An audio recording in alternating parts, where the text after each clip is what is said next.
Are you excited to plan your wedding and just get started, create all the pretty things for your beautiful day, but you're really not excited for all the people you're going to have to deal with and their opinions? Mother's Day just passed and Father's Day is coming up and it's wedding season kicking off. So family has really been on my mind a lot. The truth is, wedding planning is really dealing with a lot of people. You have your venue, all your vendors, your wedding party, your family, all your guests that you're going to have to be chasing for RSVPs. Yes, it is a very happy time, of course, but that doesn't mean it can't get frustrating or just take an emotional and mental toll on you. When I say family, they can really be biological family or your chosen family. I understand not all families are created equal. One of my clients early on flagged to me while we were walking through their seating chart that their grandmother and their step-grandmother were not sitting near each other. They were to sit in seats where they could not be facing each other. I'm glad this was flagged early on because after that wedding, I pretty much asked every client after that upfront if there were any family dynamics that I should be aware of as the planner. There are a few elements that it would definitely impact, from the ceremony, processional, to family photos, to the seating chart, etc. And even if everyone is on the best of terms, sometimes it's just helpful for me to have context just so there's no surprises on the day of, or I don't have a foot in the mouth moment as the planner. So I always like to ask my clients, are there any family dynamics I should be aware of? At the end of the day, the grandmothers were totally fine, totally cordial with each other. But considering every couple obviously wants to be the least stressed as possible on their actual wedding day, these are just some things that you can consider as you might be navigating some complex family situations.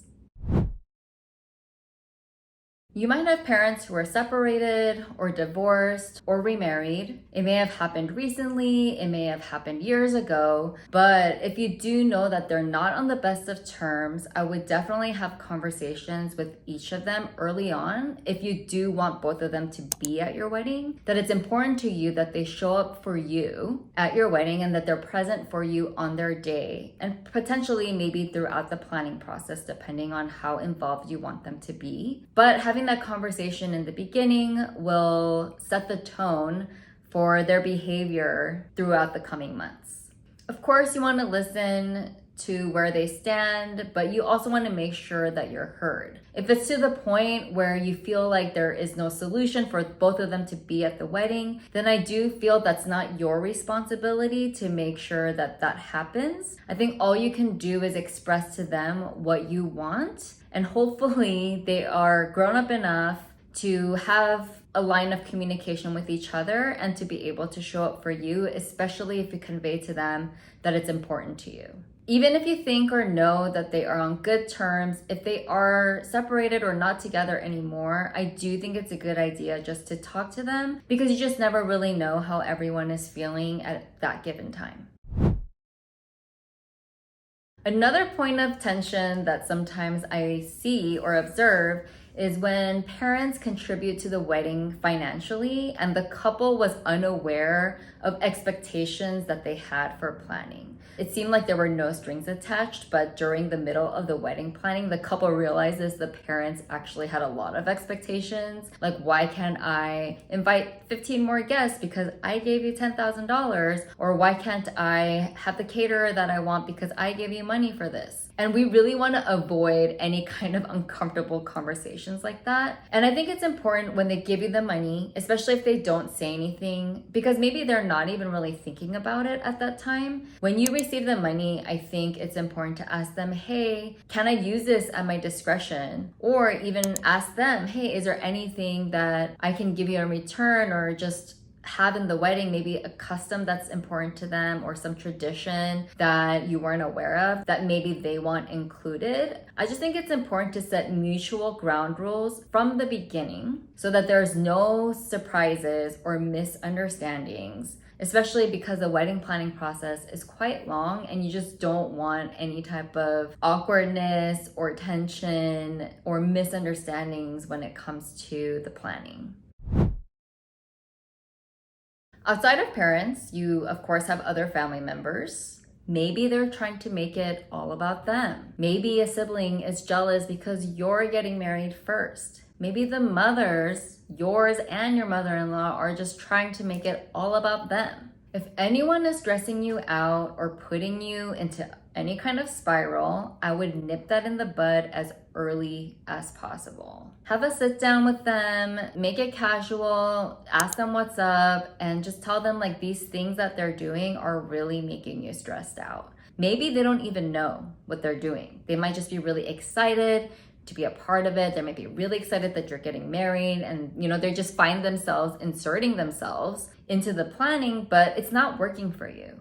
So I think it's fair of you to let them know, hey, this is kind of stressing me out, but what about if you could help me with this specific thing? That would be really helpful. Sometimes giving them a role might just take the frenzy out of the equation and will be really helpful. Another thing you could do if this problematic person is just not relenting is you can put someone to buffer between you and that person. So maybe if it's a sibling, maybe you have another sibling or you have a cousin to be that middle person between you and that person. If it's a mother-in-law, maybe it's your sister-in-law that can play the go-between. In any case, there are solutions to it, and I don't think it has to be that they can't be involved at all, especially if you want to play nice. But I think it's just a matter of letting them know what they're doing is not making you feel good during this process. So all that to say, my biggest rule of thumb, my bottom line when it comes to dealing with people, especially family, is really communicate, communicate, communicate. I can't say this enough. I say this in a lot of my other videos about communicating with your partner, with vendors, with the venue, just with anyone that touches the wedding, because at the end of the day, communicating everything means less surprises. And no matter what, no matter how much you plan, you're always going to have surprises anyway.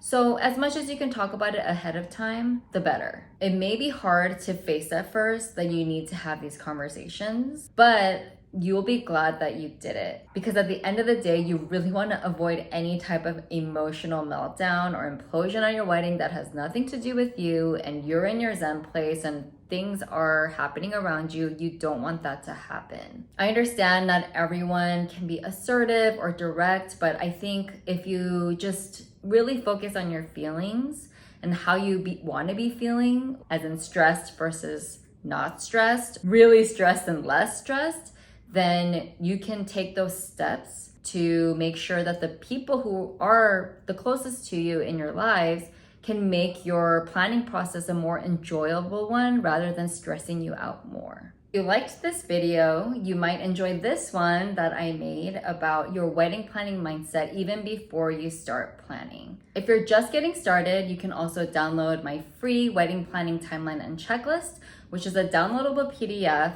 And you can print it out or use it on Preview or Adobe Acrobat or one of those programs. You can use it to plan your wedding over 8 to 12 months essentially, and I hope you will find it helpful. If you like this video, please click that like button. I would really love your support as I continue to grow my YouTube channel, and you can subscribe for more wedding planning tips and content, and also hopefully be sharing more BTS and vlogs in the future. Thank you so much for watching. I really appreciate you being here, and I'm wishing you all the best in your wedding planning journey.